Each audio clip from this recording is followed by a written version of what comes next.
This program was produced by and first broadcast on Radio Kidnappers, a community access media station. Thank you to New Zealand On Air for making this type of programming possible.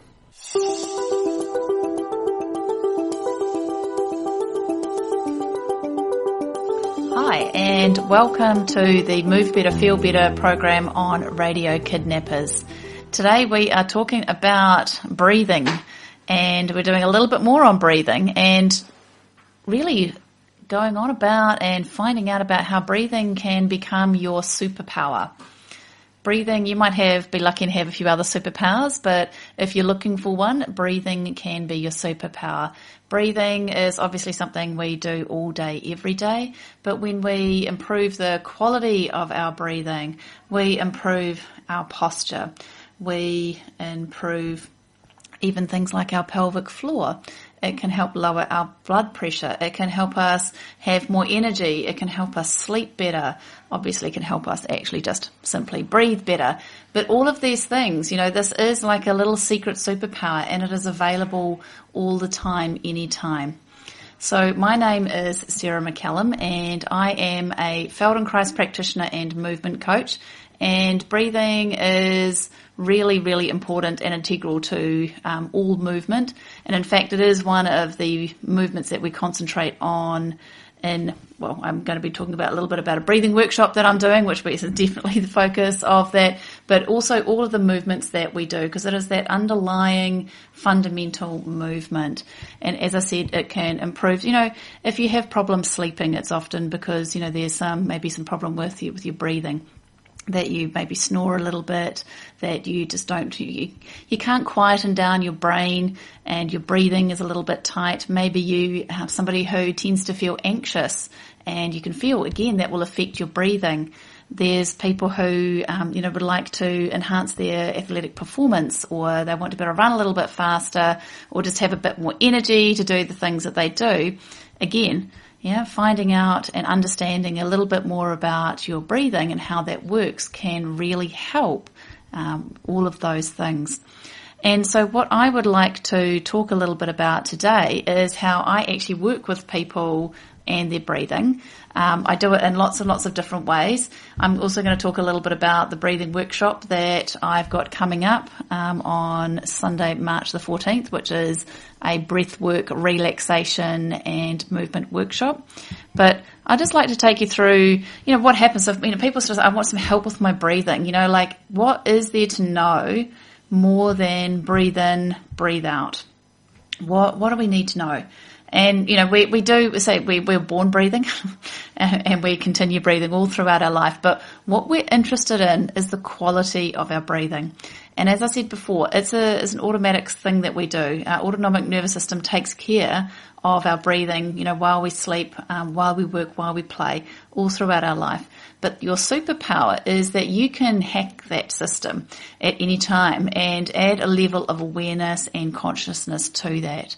Now, as a Feldenkrais practitioner, we look at movement patterns, and we help you learn new movement patterns. We help you unlearn the ones that aren't so helpful, and we make your whole life and movement easier.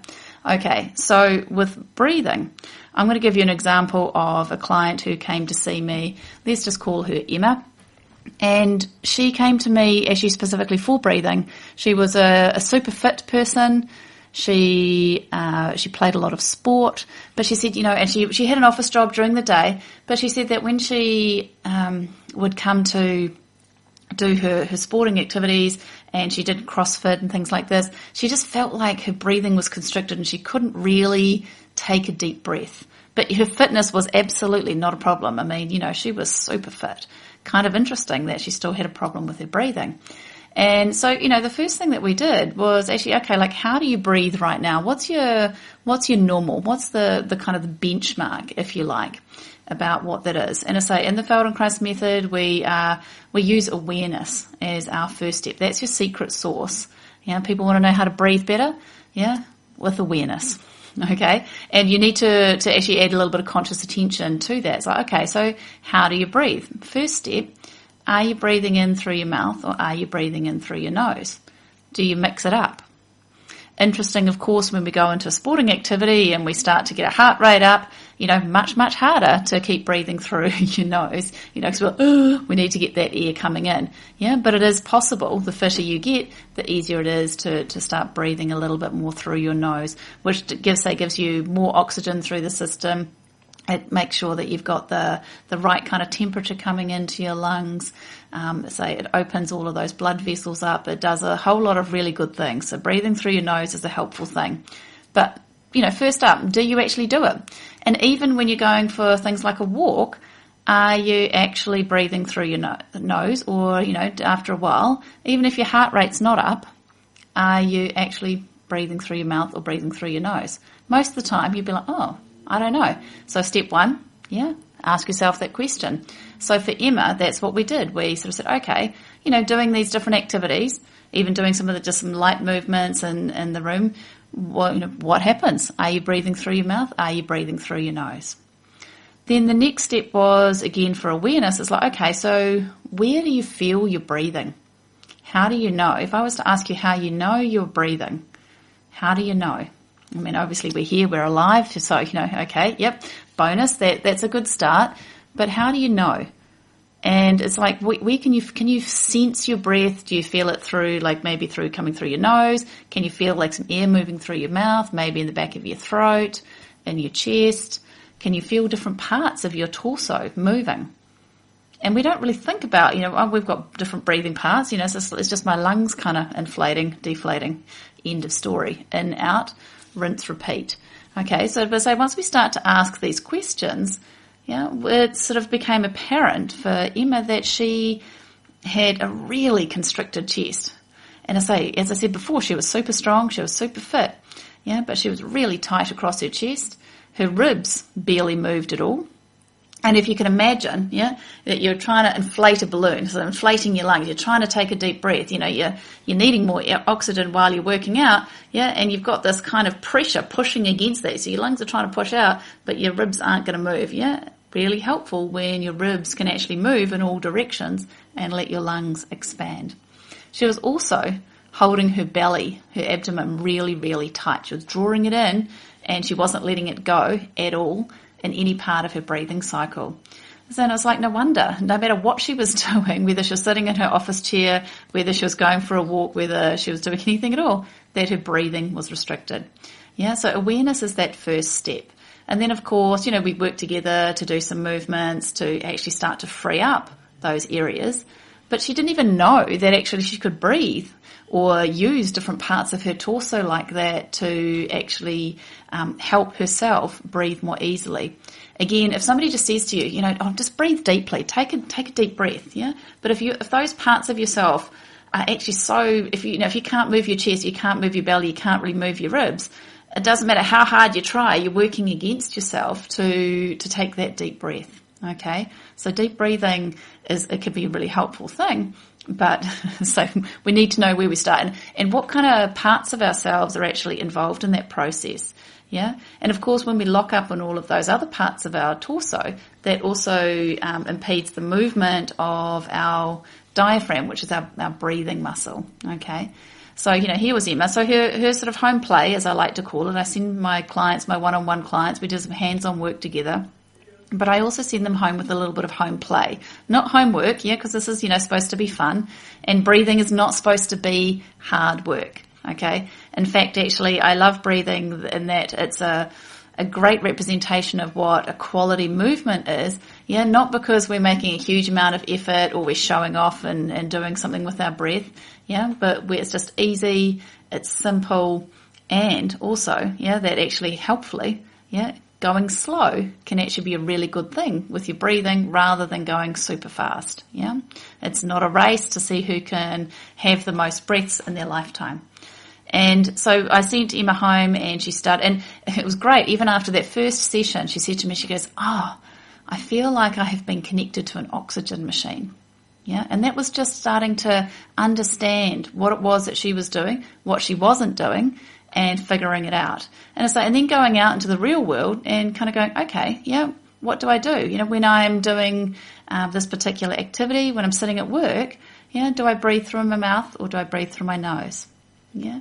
Where can I feel my breath? Can I, am I still restricted in my chest? Oh, okay. Yes, I am. And once you notice something, then you've got an opportunity to change. If you don't know, there's a great quote by Moshe Feldenkrais, who was the founder of the method of what the method that I use. And he said, if you don't know what you're doing, you can't do what you want. Yeah, so it's a little bit like the definition of madness, that if you keep doing the same thing, or you don't know what it is that you're doing, you can't possibly learn to make a change, okay? And I say, once you've got that awareness, you've got that really important step, yeah? And it can be a little bit frustrating, for example, when you're first starting out. I mean, I've always been interested in breathing, and, this whole idea of breathing through your nose, more so than through your mouth. How much, like, for example, when I went for a walk, when I'd go for a bike ride, even actually things like hanging out the washing, I would start to breathe through my mouth.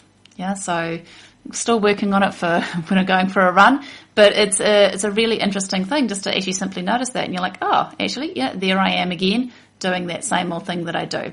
So we can catch our habits, and then we find new ways of doing things.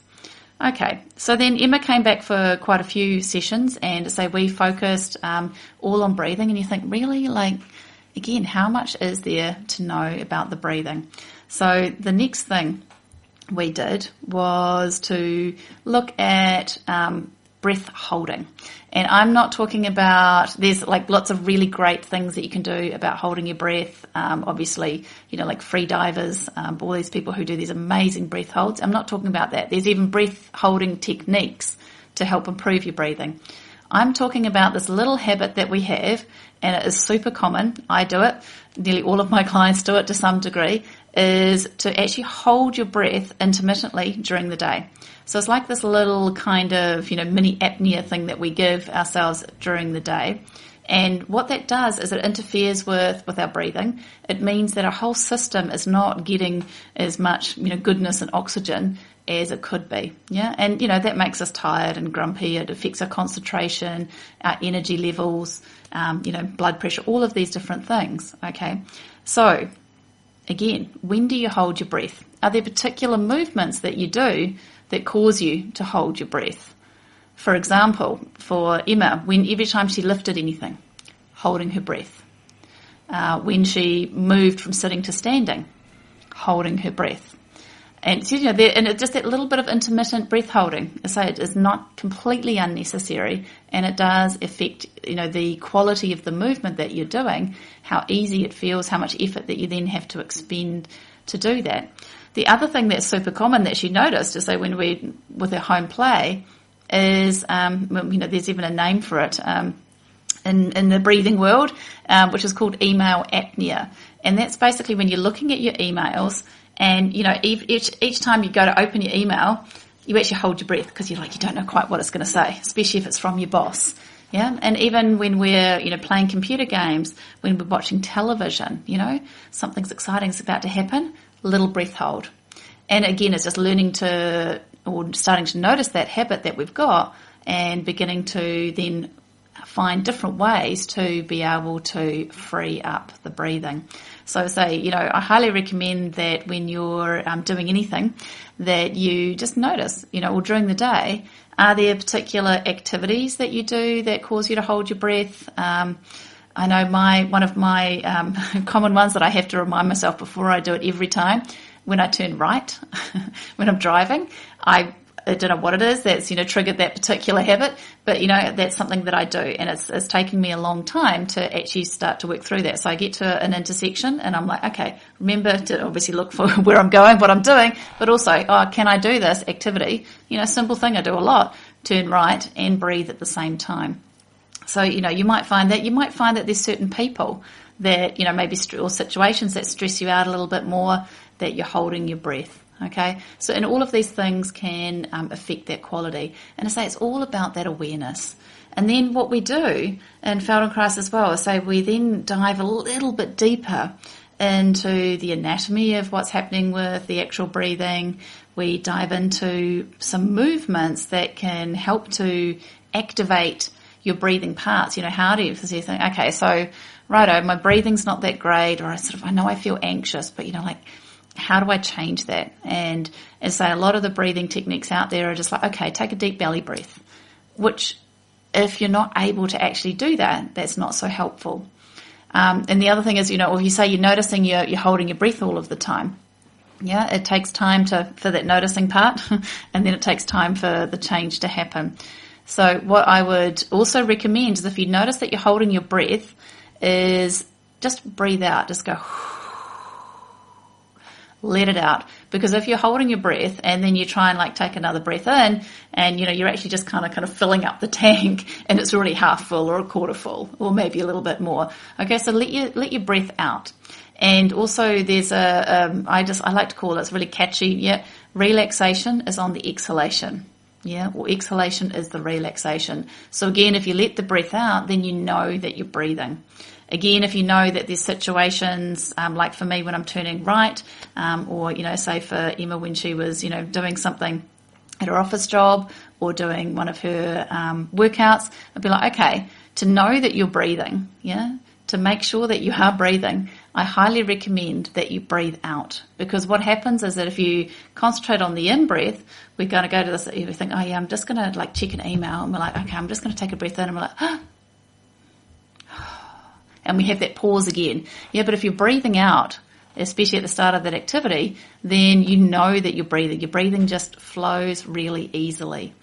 And it does make a huge difference.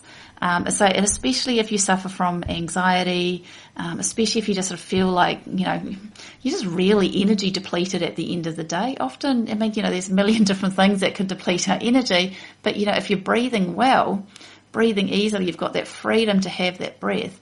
It's like you can just hack into all of this awesome, you find your superpower. So yeah, go for that breathing superpower. So I'd just like to tell you a little bit about this workshop that I'm doing. So this is Sarah McCallum from Movement Works on Radio Kidnappers, and we're talking about breathing is your superpower. And the workshop that I've got coming up on Sunday, the 14th of March from 1 p.m. to 4 p.m. is going to be, as I said, a breathing workshop. It's going to be breathing, breath work, relaxation, and movement. And so we're going to dive into a little bit of the anatomy of, how your breathing works. But mostly we're going to experience really practical ways, really practical movements that you can do, little kind of tips that you can take home that you can use in your everyday life to just help you breathe easier, to reduce your anxiety, to help yourself feel calm. I'm sure we've all had that situation where we've got to do a presentation, we've got to, talk to a group of people, or even if it's just maybe a difficult conversation with your boss, that, that will probably change your breathing. And so having just some ideas of what you can do, and it's not about necessarily learning a technique. There are heaps of techniques out there. And, a lot of them are really, really useful. So even if you have a particular breathing technique that you know or use, yeah, we're actually finding out a little bit more than that. We're not diving into just that technique or just that one way of breathing. We're kind of going, okay, yeah, sometimes that way of breathing is not going to be available. Maybe you're, if you do alternative nostril breathing, for example, but you're freaking out before you've got to do your presentation, you might not have a situation where you can practice that particular breathing technique. Or, if you have to make a funny noise at the back of your throat. Okay, so we're talking about how you can activate your breathing parts, how you can really use all of those different lobes of your lungs to their full capacity, how it actually can change, or how you can use your movement, how you can connect that to your environment, to your mood and your movement. And we'll even go a little bit into how your breathing is connected to your pelvic floor. Yeah, and so yes, breathing can actually improve your pelvic floor, and men, yes, you do have a pelvic floor too. Okay, so, again, our breathing, can change and improve so much in our lives. So if you're interested in breathing, and I think that everybody deserves to know a little bit more about this thing that we do. We breathe something like 20,000 times a day. If you do the math, I haven't got a calculator with me, but that's a lot, right? That's a lot. If you add that up over a week, a year, a lifetime, that's so many breaths. So, it makes sense to learn a little bit about how you can make that even easier. it really just kind of, wow, it will blow your mind how much you can improve your life when you discover this easier way of breathing. Yeah. So if you are interested in knowing more, so I run classes. I've got that workshop coming up on Sunday, the 14th of March. And if you come to my not yoga classes, awareness through movement classes, breathing is a big part of what we do, and you'll be reminded to breathe, because we're learning new things and we start to hold our breath again. That old habit that Emma had all of the time, I still have some of the time too. It's like, oh yeah, I can still actually learn something new, do something, even do something scary and breathe at the same time. Totally possible, yeah? So I highly encourage you to, discover your superpower. If there's something a little bit more about your breathing that you want to, or you don't feel comfortable in a class environment, I also offer one-on-ones. And I say that breathing can help with your posture, it can help with your back pain, it can help with your pelvic floor, it can help with all of those other things. So even if you're coming to see me for any of those other things, we will talk a little bit about your breathing and how that impacts on any of the other movement, pain or difficulty that you might be experiencing. So you have been listening to Sarah McCallum from Movement Works on Radio Kidnappers on the Move Better, Feel Better program. And as I say, we look forward to helping you find your breathing superpower. Thanks, and see you next time.